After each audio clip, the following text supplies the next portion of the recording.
Hey guys, it's Lucid, and I've got a kind of, well, let's just call it an interesting rant, let's call it, that we're going to do here.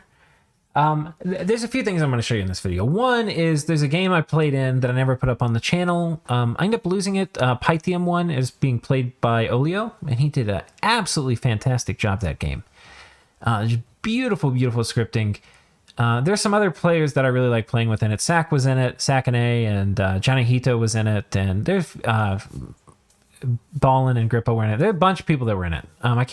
It's been months since the game. I can't remember everybody. And it was kind of cool. It was my first time playing End. And yeah. Let's we're gonna talk about a few things though. I'm going to show you some of the things that happened in the game. So part of this is going to be just like a recap of a game that I lost but didn't really record. And the other part is going to be about not making lose-lose like deals or arrangements. And the corollary of this is that like I think good players get angry when they get forced into lose-lose situations and they can't explain to the other player that there's going to be lose-lose. It's frustrating. And the more obstinate and thick-headed the other player is about making a lose-lose, the worse it is. And, there's some things where it's like, of course it's going to be lose-lose. Like, you're trying to take somebody's cap and they're defending it. Like, of course, it's great they're defending it, even though it's going to cost them stuff, and they're going to try to throw you off. Or even if they could just roll over and die and let you take it, of course they're going to defend it and spend their resources and kill you as much of your stuff as they can. Like, of course, that's not what we're talking about. We're talking about lose-loses and like, I'm going to do something really dumb that's going to fuck you over and fuck me over. And let's get fucked over together. That will piss people off in real life, I think. It pisses me off in real life. I don't know if it would piss you off in real life. I know it pisses a lot of people off because I've heard a lot of people bitch about this sort of thing in different ways, shapes, or forms. And I feel like, because I have a YouTube channel and stuff, sometimes it happens to me more often than it happens to other people. Because people do really stupid shit, as you're about to see. So I'm going to hold the end kind of story, which involves a lot of this stuff, for later. I want to tell you first a story about the board game Diplomacy, which I've probably mentioned a few other times. I was trying to find the source for this story so that I could have it up and reference it and show it to you. I thought it was a documentary that somebody had done about the board game. I for whatever reason, I thought it was Vice, but I cannot find it. So maybe it was a written thing. Maybe it was done by somebody else. I don't know. It probably was written. I'm probably just remembering it as a documentary. I think maybe it was written and had photos or something and made me think that. Anyhow, here's the story. And this is the gist of it. It's been a long time since I read it, so this is going to be like a paraphrasing and probably an embellishment. This guy, he's reporting on Diplomacy. It says board game. It's basically like Dominions. It's free for all. You can't really win through good military strategy, though. You really have to win through a system of alliances and betrayals. Those are the only tools you have. You can't do anything else. So if you're going to win, you have to win by making friends and stabbing them in the back. It's all you can do. And in Dominions, it's less cutthroat because you can get to the point where you and another person are tied or whatever, and you're going to let the military part settle it when you get to that part of the end game. And that's a more honorable way to handle it. And, anyway. Yeah, Diplomacy, there's nothing like that. You can't win or trade pieces more efficiently, really. You just have to betray people better. Or make alliances better. They're both important. Anyhow, it's a serious board game. There's championships and playoffs, and there's YouTube channels on it. You can watch people cast games. World champions and stuff will talk about their strategy. I like listening to it. I don't really play the game, but it's fun to watch sometimes. So anyhow, this guy is doing this documentary on it, and he's covering the people in it. And the idea, he doesn't really know how to play very well. He's played a few games, but he's kind of like a new player. But he's getting some of the experienced players to walk him through it and teach him how to play well. And so he's playing games with all of these world championship level people. And they're all making deals and then occasionally betraying each other. And like people will get pissed when they get betrayed, like, God damn it. But it like goes away, because it's like, that's the game. And these guys are pros, like they know. So it's never like personal. They're never like upset with each other, really. It's like fleeting and it is part of the game. And he's cautious. He's not betraying people. He's just kind of making alliances and kind of trying to keep his head above water when he's playing with them. And he finally decides, I'm going to finally do my betrayal. The moment is right. I want to see what happens. I want to see how this works. And I'm going to betray somebody. And he does it. And people are furious with him. And not just the guy he betrayed, like everybody. And he doesn't understand. He's like, I've been sitting here watching all of you betray all these other people. And like, why are you getting upset with me when I finally do it? Like, what is the deal? Why are you hating on the new player? Why are you hating on me? And it was personal. It was personal. They didn't want to like talk to him about his documentaries much anymore. Definitely didn't want him in their games anymore. And he was like, what in the hell is going on? And I think basically long and short of it is he comes to find out that he had done a move which was just plain fucking dumb. It screwed him over. It screwed the person he was screwing over. It screwed a bunch of other players over. It was like he did one of the dumbest moves he could make, which involved a betrayal. And it threw the game state in this cattywampus way, which threw it to this other guy who was, of course, happy to have some idiot come along and knock him into victory. But everybody else was furious because he did not behave rationally. See, the thing is, in a game like Diplomacy, which also, a game like Dominions, there's a complicated set of like relationships and, like alliances and wars and what have you. And most of the time, especially like when people who play the game a lot, they expect people to behave rationally. They expect people to do things that are rational and reasonable and work in their own interest. And if you have that assumption, you can play your game in a way that there's a range of outcomes that you would expect. And there's a range of outcomes that really just are never going to happen because all the self-interests of the players would block those from ever happening. Enter new player or somebody who does not think that way. They do something that is completely off the map and fucks themselves over and everybody else. And people don't like it. So what is the point of this story? The point of this story is that people get legitimately frustrated when somebody, either because for whatever reason, really, but especially because they don't know what they're doing, like idiocy, right? Like they do some horrible lose-lose move and screw them over. And it's really frustrating when you can't talk somebody out of it. And I get salty as hell about it. I really do. Like when people are doing stupid things and it's obviously stupid, and I have to go punish them because they're like, oh, I'm just going to fuck with you because it's free. Like, of course I can just fuck with you. There's no reason not to. Like, no, there's a big fucking reason not to. And you're making me have to show you. And I don't want to because it's going to be dumb. You're dragging me with like arms, like clawing me down into the mud of stupidity. And I don't like going down there, but I have to. Otherwise, you're right. There's no cost to doing stupid shit. You just fucked me over. It's free.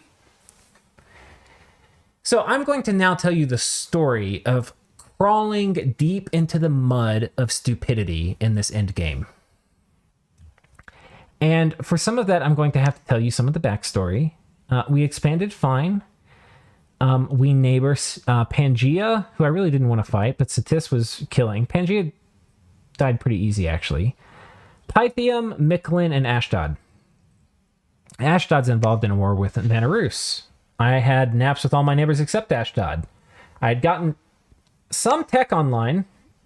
God, I don't know why I didn't do Shrink the Child in this coming fight, but anyway, I had gotten... Oh, wait. I didn't have it at the time. That's why. I had gotten some tech online, like I could do Legions of Steel. I could do luck buffs and things like that. I was going to move a pile of astral mages and smite casters in here, and we were going to... I knew he had a bunch of long dead, too. We were going to kill all the long dead with banishment.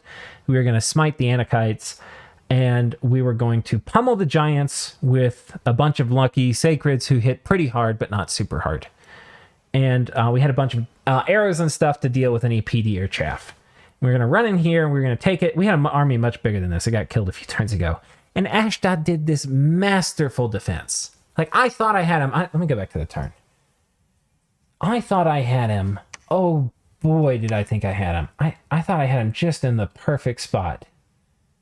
Just in the perfect spot. I can't remember. It was like 20 or something. Yeah, look at this. This was the turn right before the fight. I had this big army here. I got these guys here. I got all my mages and priests. We got these guys set up to do luck buffs. I don't have Strength of Giants yet, which would have been really good to have. And I don't have anti-magic, which also would have been good to have. Flaming arrows I was also working towards, because I had a fair amount of archers, but wouldn't have actually been very good against Ashdod. But I'm like, okay, he's got some Anakites here, not many. We can see just a few Anakites, and then he's got some long dead and some sages. And here he's just got long dead and then like 6 Anakites. I'm thinking like maybe there's like 10 Anakites here, maybe 15 at the max. And then some slaves. I mean, some long dead. And like, okay, we've got it. This is like the right time. And what I didn't think about is this is Janahito. And Janahito, God, I have never had an easy war with him. I should have gone after somebody else. This is a bad idea. It looked like the perfect thing, though. I can, like, coming back and looking, I'm like, I see why I did this. It makes all the sense in the world. And then turn 21... Oh, God, turn 21. Turn 21, Janahito has a master defense. So I've got these guys up here. Basically, we've got crossbows. We've got a bunch of luck getting spammed on my sacreds. They're going to jump in a communion once the luck's done. We've got some chaff. He's got his whole mage corps. Way more Anakites than I thought. I think there's like 20 Anakites almost. Long dead, he's doing elemental spam. Just beautiful. And then you can see the earth melts are already starting to come out. And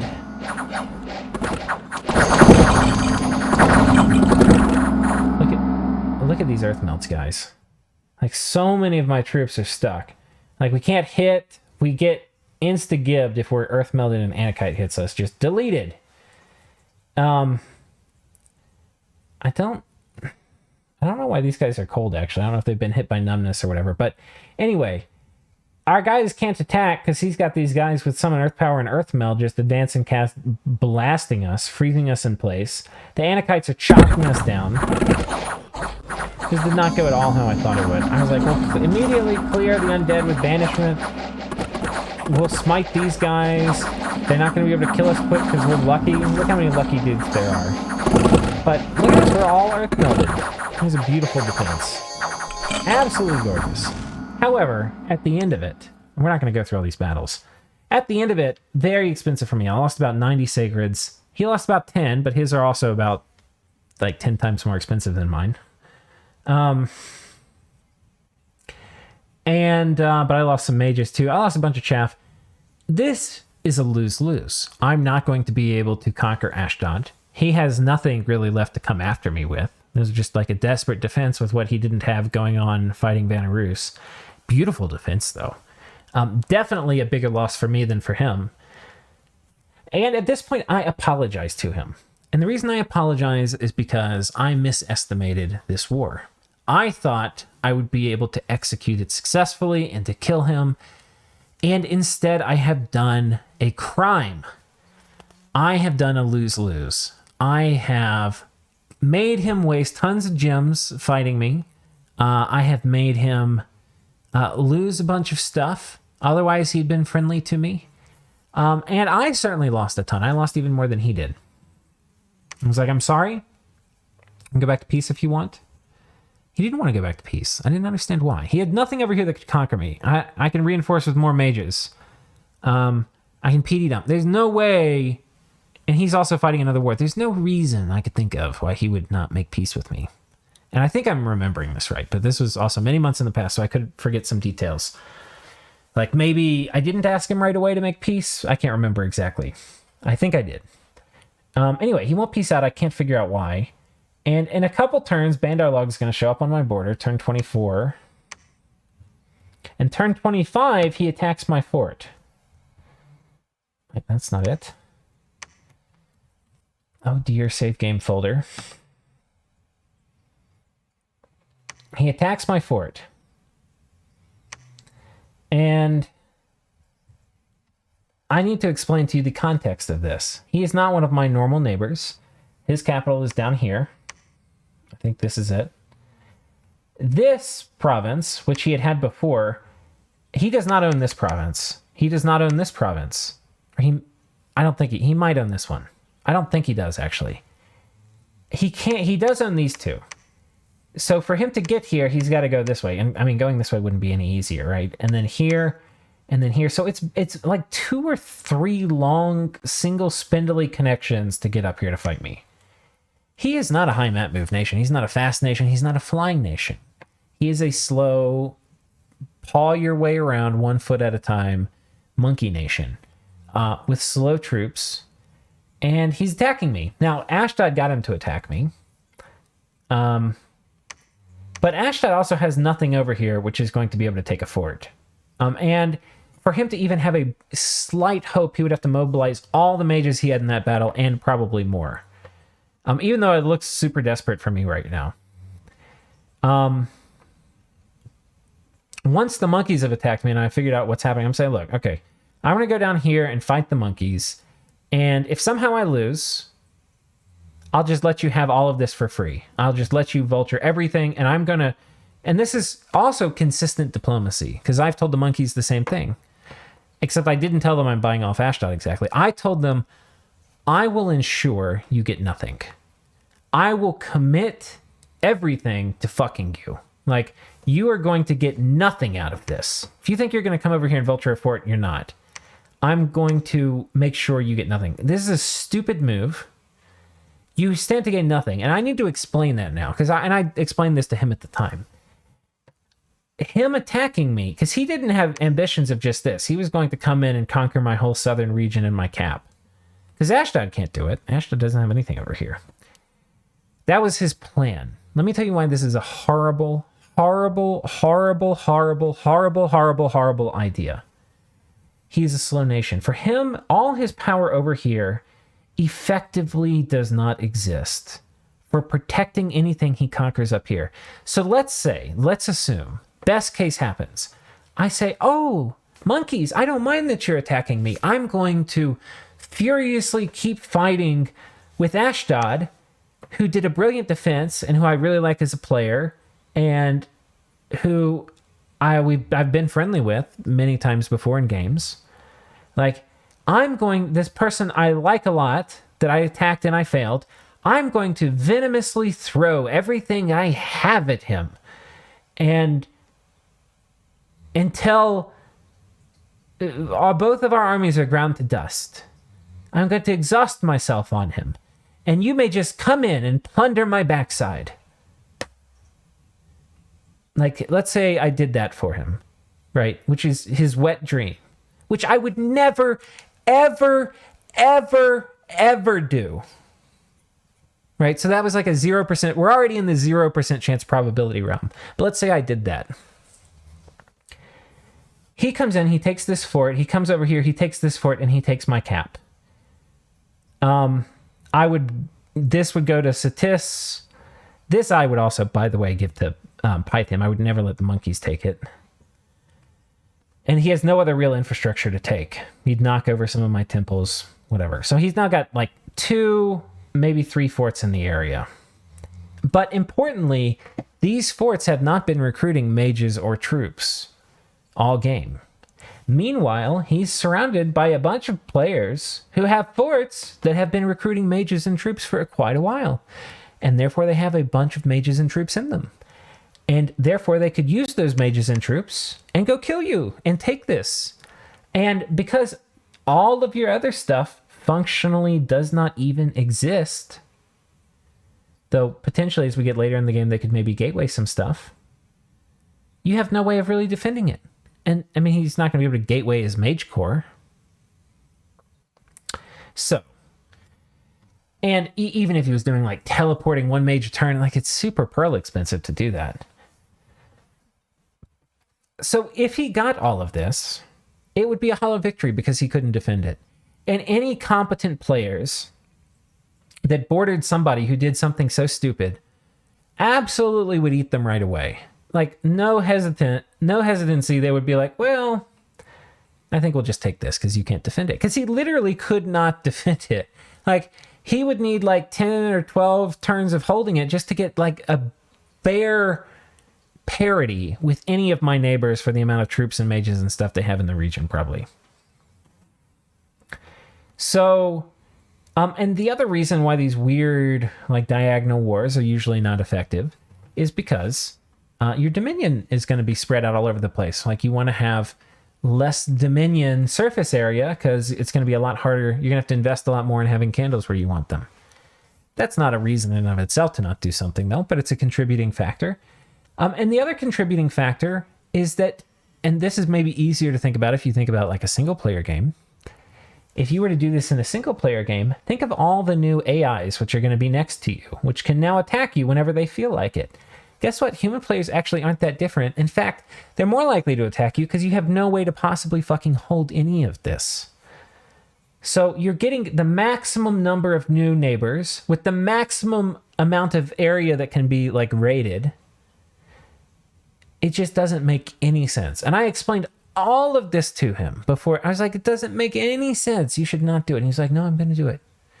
Okay. I'm trying desperately to avoid a lose-lose. All right, that's my thing. I'm trying desperately to avoid it. And I find just going back to peace with Ashdod. I'm fine going to peace with the monkeys. I just want to get out of this lose-lose business because I know if the monkeys do enough stupid things, they are going to force me to come through here and to fight them. You can't have somebody just fucking with you and feeling like they can fuck with you whenever they want. If he's going to persist in doing stupid shit, we're just going to have to go mess with him back. You can't just sit there and be messed with. It's not a way to play the game. You have to educate people there's a cost for messing with you. So, what's going to happen in the next few turns? We're going to move an army here. He gets a little scared. He moves off over here. Pythium gave him permission to move to this, apparently. He comes back on my fort. I move a huge army here now. I've got all my stuff coming down. And Ashdod, once he pieced out, he moved all his stuff up here to deal with Vanarus. And which is logical. He wasn't going to be able to take anything. And he ended up winning his war against Vanarus too, which was kind of cool. And then, but I still don't have quite enough because he moves. I either get a weird scouting report or something. Maybe I was pinging it. I think let's go to turn 29. I think this might be it. Yeah, turn 29. I had just gotten enough mages and army where I felt comfortable fighting his full force because it looked big. It looked like 500 dudes. I was like, hey, we're gonna need everything. And I finally was ready to attack, but he had popped my fort and we were kind of dancing around. And I didn't have great scouting vision back here, so I didn't know what reinforcements were coming. And there were reinforcements. As you can see, this is a lot bigger now. We would murder this stack, by the way, too. For whatever reason, I don't know if I'm waiting for research or something. I don't know. I'm waiting one more turn.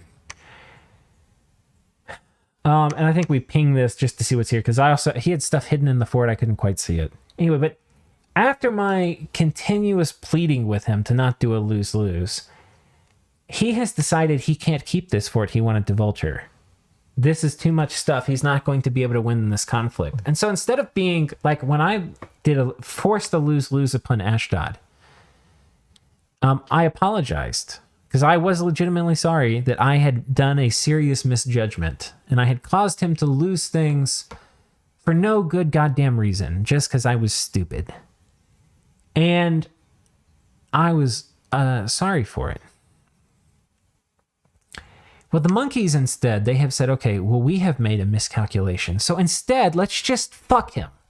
let's just fuck him. We'll burn his fort. He doesn't need it. Sure, we miscalculated. Sure, we screwed him. Sure, he was right that we weren't going to be able to take jack shit. But fuck him. Let's burn the fort. Let's burn the fort. So he burns the fort, destroys the lab. Why not? Why would I let you keep it? Why would I be a decent neighbor? Why would I ever do that? If I gave this back to you, it would just be more stuff for you to have. Guys, you cannot let yourselves get fucked with like this. And this guy hasn't played a ton of games at this point, and it's my job to educate him on why that is a horrible, stupid way to play the game. And the reason is because you can't sit here and let yourself get fucked with. If you let people fuck with you, then why not? We'll just take a province here. We'll just, oh, I see somebody out in the open. Let's throw some rock at it. Let's try to fuck it over. Let's try to fuck Lucid over any way we can, because he doesn't care. He's not going to do anything. He'll be like, oh, past is past. Guess you fucked me over there. Well, might as well forget about it. And then he'll come back in and do something else that is very, very, very, very, very stupid. Again, and be like, well, fucked him over again. Guess it's fine. We'll just keep coming over here, knocking this fort over and fucking him over and whatever, whenever we feel like it. No, guys. Such idiocy must be punished.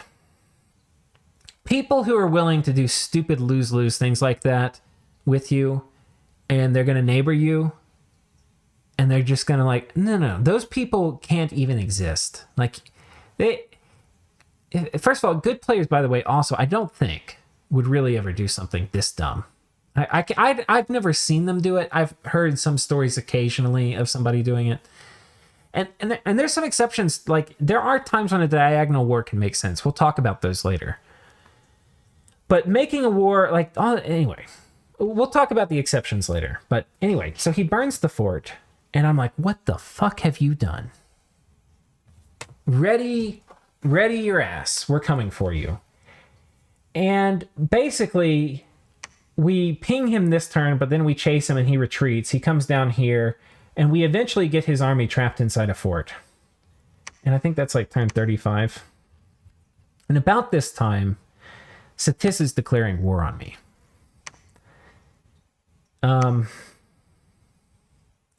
Yeah, we have his army pinned in a fort. We're raiding all over the place. We've killed some of his stuff already. And we haven't cracked it yet, so we're raiding one more turn. This turn or next, Satis is declaring war on me. So we're trying to get ready. I actually don't have a ton of stuff over here. I have enough to kill what I see, but there's probably a bunch of stuff I don't see. So, yeah, sitting on top of this fort. We're sitting on top of this fort. There's about a 200 or 300 person army inside. And we have the battle and 2 turns after that, so I think that would be 37. We storm it. And I didn't even bring everybody, because I knew we would just basically murder him. I think we found Vapor Darkness coming here. Anyway, he gets completely fucked. You couldn't even see how fast those 200 or 300 guys died. They got completely wrecked. I think he had moved most of his mage corps out too. So he kind of left, the army kind of got stranded here. But these guys are expensive, guys. 24 gold for each of the royal swordsmen. These guys are like 16 gold, all the light Bandar warrior and the Bandar warriors.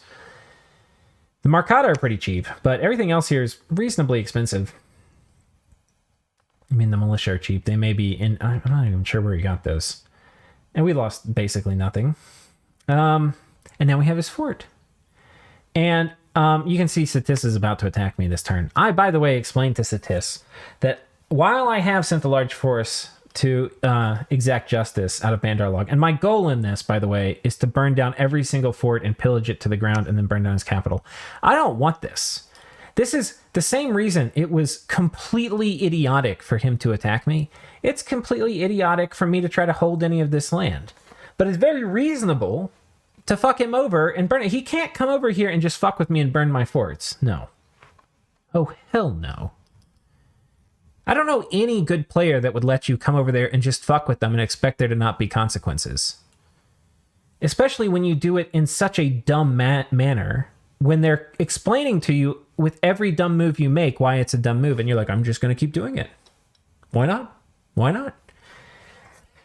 Well, anyway, so he has gotten Satis to come over here and fight me. Satis comes in. I explained to Satis that while it looks like I have evacuated many things towards Machaca, I actually can't hold this off. I know what you're going to do. I've seen your battles in Pangaea. I have a good idea what tech you have. You will lose this war, and once I have killed all of your shit, I'm going to send that screenshot to all of your neighbors, including Sakane, and it's going to make a ton of sense for him to come and fight, and I will commit that I in no way, shape, or form will back down, and I will be committed to your destruction.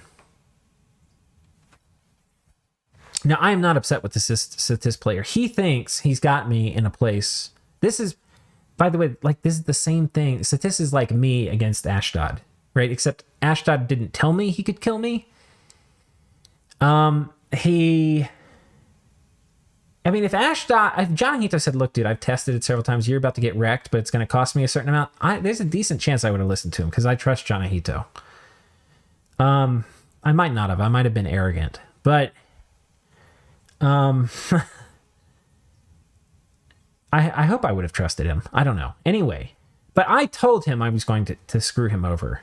Like this was not going to work, and that I was going to kill all of his stuff. And once it was dead, I would be able to get one of his neighbors, probably Sakane, who was playing man, to come in and eat him. And I would just, the way I'm going to get them to do that is I'm going to tell them, like, I'm not going to back down. I clearly don't care about winning this game. But when people do things where, I can't talk them out of making a bad decision, and honestly, the thing I was most frustrated about, and I told him, I was like, the thing that you're pissing me off most about is I really, really, really, really want to burn Bandarlog's cap to the ground. And if you're going to deny that simple pleasure from me, which in this case he did, we're going to burn this fort to the ground. We're going to pillage everything. We're going to commit mass genocide over here. We're going to kill thousands and thousands of population, destroy all the infrastructure as we leave. There's just mass monkey genocide over here before we go. But I was frustrated because I wanted to include their capital here. I didn't want this land. I cannot hold this against any competent component. Like, these are competent players. They're not going to let me keep this. But I don't even... Anyway. If the monkeys rolled over and died and nobody else is doing anything, I might keep it for a little bit before I burned it to the ground. But in all likelihood, I was just going to burn everything to the ground. Anyway, we're burning this to the ground this turn. Let's see who's destroying it. Demolish fort. Somebody else here is demolishing the lab. Other people are pillaging. But we're trying to get the pillage spread out because not only do I want to kill population, but I want to generate that unrest as we leave. But yeah, anyway, so the way this plays out, Satis does attack. I think he wins this first little minor battle where I have some people set up to basically gym bait and potentially maybe win. We end up losing a decent amount of stuff, but mostly our stuff just runs away. And we get a good read on what he's going to do. But we have enough stuff here without any of this army coming back. We're able to defend and kill all of these things. I think I end up using my god and a few other things. And so he's completely wrecked. I send the screenshots to Sakane. Sakane's like, yeah, okay, I guess we'll go for it. And meanwhile, my army's trundling back. I come over here. I take Pangaea from him and a bunch of his land. Sakane comes through, takes everything on this side of Pangaea from Satis, and Satis's capital is up here, and just wallops the shit out of him. Satis just dies. And so literally everything I told Satis would happen, happened. Literally everything I told Bandarlog would happen, happened. Including me committing mass monkey genocide. And they all got burned to the ground. It was a beautiful thing. And this basically put him out of the game. He was basically not a relevant player after that. And eventually one of his neighbors saw that and decided to eat him. And anyway, and I ended up kind of making some plays after this and kind of got to be a decent size. I was in a pretty good position by the end of the game, but Pythium just played so well. Did diplomacy really well. Just all in all, just an excellent performance. He and I fought a few times. Every time it was just like a bloodbath. And so we would tend to peace out pretty quickly after, one of us would think we could get the better of each other. We fight for like a turn or two, like, okay, how about we just do a land swap? And depending on who was in more wars or who was bigger or smaller would give up land at the time. But then by the end, he had these huge armies where all the mages had items protecting them from assassins and remotes and all these things. And he just rolled this beautiful army up into me. I would have killed it, by the way, but it was already like turn 120 and the game was going to go, I could tell, for like another 30 or 40 turns. And I was like, I have a shot at winning still, but Pythium had played his ass off and had played beautifully, like by far and away outplayed me. So it's Olio, by the way. If you ever in a game with him, he's a tremendously fun person to play with. Does a lot of role playing, very, very good scripting, in my opinion. Yeah, and very fun to do diplomacy with. But yeah, anyway, he did great that game. So, what is the moral of the story? And the moral of the story is that wars are expensive. They are mutually destructive by nature. You can't have a non-mutually destructive war. But it should be to an end. It should be, somebody should be, even if it's costing them something in the short run, they should be getting something out of it.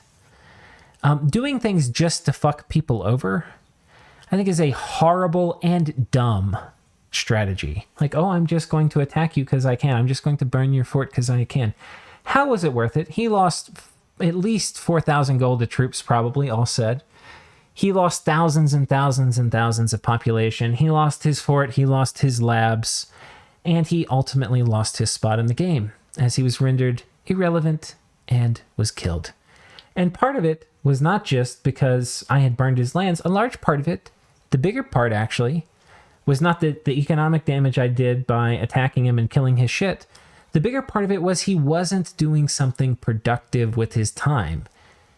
He wasn't building up resources to prepare for his next war. No, he was spending those resources and losing them against me. And he certainly wasn't winning a logical, reasonable war which would net him lands and gold and gems to propel himself into a better position so that he could win, the wars he ended up losing in the future. And what's interesting is that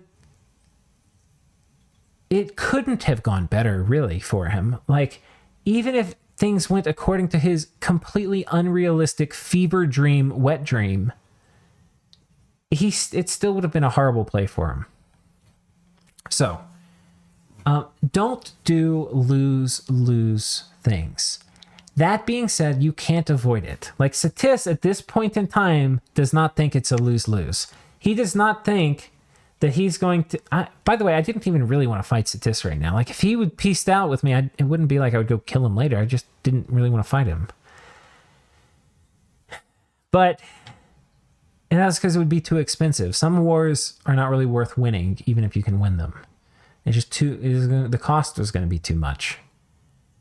But because he made me give up my hopes of plundering Bandarlog, I had to be committed to exacting justice on him. Anyhow, Satis was in this position where he did not think it was a lose-lose. He thought he was going to win. And that is not a crime. Like, that is not something good players get upset about. I was not angry with Satis personally. I was frustrated. I couldn't explain to him he was going to lose. I was frustrated that even though I knew it was going to happen, I couldn't communicate it to him even though I was telling him, or he wouldn't accept it or understand it. I was frustrated, that I was getting pulled out of this grudge fest down here. So I was frustrated. But Satis thought it would work, and it was a reasonable thing. You can totally, looking at the board here, you can see why it was a reasonable thing for him to think. So I don't fault him at all for that, really. That's the game. And I made that same mistake with Ashdod. It was completely reasonable looking at it to think that I would be able to maybe take Ashdod. I mean, if you're a better player than me, you might know it wasn't reasonable. I thought it was reasonable at the time, but I obviously completely fucking miscalculated. And so did Satis. So loses are kind of inevitable, but when you do obviously dumb loses, I think that's what really triggers people. That's what really triggers me. Like when it's just this from Satis is not an obviously dumb lose. This was something I knew I would be able to kill him, but I would, without telling him what I would do, because I didn't want to tell him what I would do specifically, because then it might not work. But I knew I'd be able to kill him, and I did kill him with what I thought I would. But anyhow, don't do loses. Let's talk about exceptions to that. And let's talk about exceptions to don't do loses and don't do stupid diagonal wars. Okay, let's talk first about the exceptions to the diagonal wars. If you are a high mobility flying nation or a very high mobility like cavalry stealth nation, you can do it. And the reason you can do it is because power you have over here is relevant up here because you can get it there in like 3 or 4 turns, not like 8. So that is why you can do it through a diagonal, because logistics are so much easier when you fly. A stealthy elf nation is going to be significantly slower most of the time than a flying nation. Though going through friendly territory, you can move pretty quick on Cav. They can do it. That does not mean they should do it, though. There's still a lot of negatives that come with the diagonal war, which is you're getting like maximum number of new neighbors who may decide to attack you. Logistics, while they are manageable as a flying nation and as a stealthy or like a stealthy Cav nation, while they are manageable, they are not ideal. You are still going to have much easier logistics, fighting an adjacent neighbor rather than like if Satis attacks you, now you have to get these guys from over here to go raid up in here. It's going to be hard. So it's still not ideal, but it's reasonable. It's not something to get salty about. But if you are a slow nation, like Agartha or Ind or Bandarlog, and look, some of these nations have options to like move around quickly. Like with Ind, you can get your little angel guys and they can run around and raid for you. Bandarlog can get dudes who can raid too. It's a little early in the game for some of that right now. Not really, but like a little bit. For me, my research is a little garbage at the moment. But yeah, it's for slow nations like the ones I just listed, do not do that. It just is a dumb idea.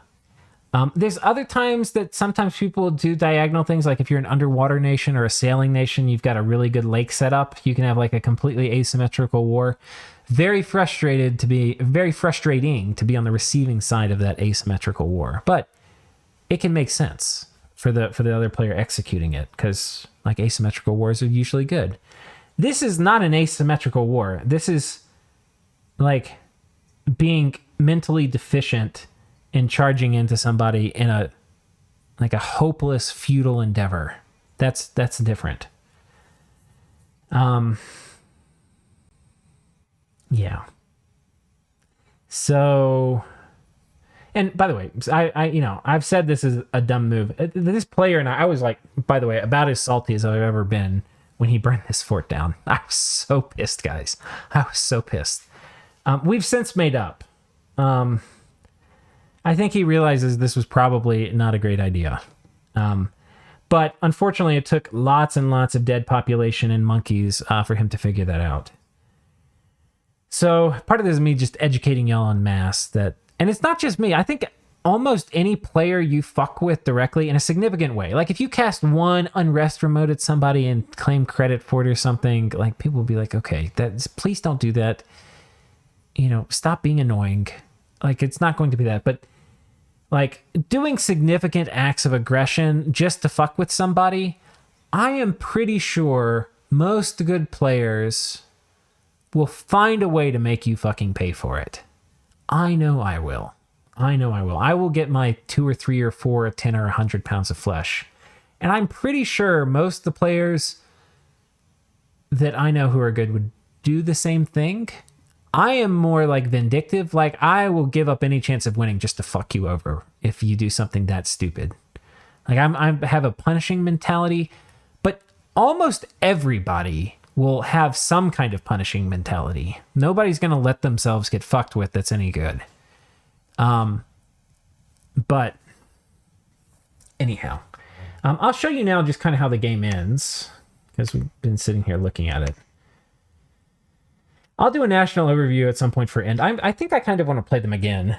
And I kind of don't want to put 2 End games on the channel. So we'll see if I get an opportunity to play them again, I'll do it. And then...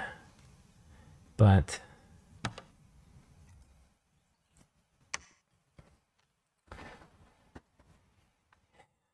you can see we're pretty big here. I think we do wrap around the map, left to right. I got a lot of blood stuff happening, as you can tell by all of these devils. And I don't know if we can see any. Oh, I don't think we can see him. He's got these amazing draconian armies. These, he moved something onto my cap, too. It was a few turns later. I think I don't have the last turns. I think this actually went to like turn 125 or something before we called it.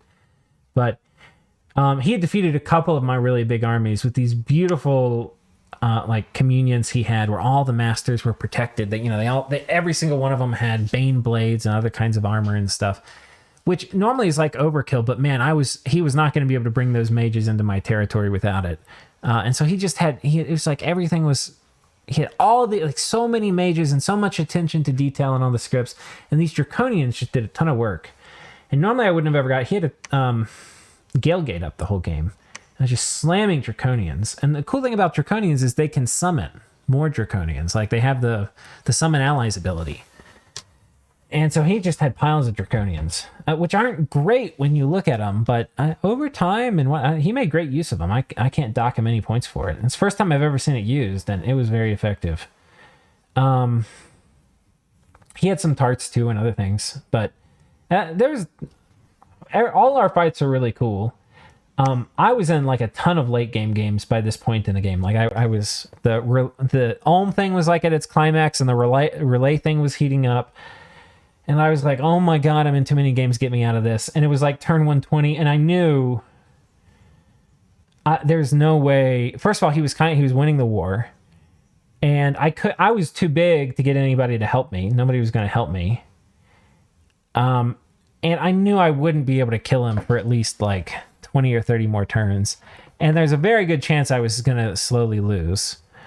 I mean, I was in the process of slowly losing. I was like, okay, dude, you won. You win. And he played so good. I learned a lot from watching him. Fighting him, I learned a lot. But yeah, so congratulations to Olio for winning this. If you're in a game with him, give him a pat on the head for me. Super fun to play with, and yeah, it was just a beautiful playthrough of Pythium. Anyhow, we had talked about the exceptions to Diagonal Wars. I want to talk a little bit more about the exceptions now to lose-lose. Sometimes you do need to do a lose-lose. If somebody's about to win the game, or like let's say you're in a 2v1, and you are in a grindy war, and it sucks. But if you leave that 2v1, if you duck out of it, even though the war sucks, he's going to eat this other player, and then it'll be too late. And it's just, the game's going to be over. This sort of situation usually does not happen early in the game. Normally it only happens later in the game. Like much later, like turn 50, 60 a lot of times. Though it can happen earlier than that. But in those situations, if the situation really is that binary, a lot of times there's more options. Like somebody else can jump in, or they could peace out with the other person. There's usually a lot of options. But sometimes in the late game, you can get into situations that really are like that. Like you must stay in it. If you leave, even though this war sucks, y'all are both losing way more than either of y'all are getting out of it. If you leave it, then he's going to switch, like turn back on the other person, eat them, and then the game's going to be over. So that's a reason to stay in a lose-lose situation, like a lose-lose war. The other, there are reasons to fuck with people too. Like sometimes you have to fuck with people as it's turrets. Like Underwater's messing with you, well, you fuck with them back, right? Sometimes there's a reason to attack somebody you don't border. Like if they're running away with the game, and let's say they're in a 2v1, you can't help in the 2v1 because you don't really border them. You might decide to sneak people over there and raid them just to fuck with them, because if they win that 2v1, which they're in the process of doing, it's basically game over. So that makes sense. That makes sense. But the idea that you're going to just fuck with somebody, and that in and of itself, like the fact that I can just do damage to you, I should do it because I can, I think is an extremely flawed way to look at the game. And that is how you end up deciding as Bandar Log to like run in here and destroy this fort. By the way, you see Bandar Log is all Pythium now, as it should have been from the start. But yeah. Don't do it, guys. Don't do stupid lose things. Don't spend your resources just to fuck with somebody. Only fuck with people when it is to your direct and gross advantage. All right. Anyway, that is the end of story time. And just I guess we'll say one more thing to connect it back to the diplomacy thread at the beginning, which is, good players, I think, they don't get upset with people for making good plays a lot of times. Like somebody outplays them. Like I did not get upset at all with Ashdod for outplaying me. I was like, oh my God, that was so good. I thought I had him and I didn't. I didn't even get upset. I got a little upset with Satis, but not really. For like making me pull my stuff back out from Bandar Log.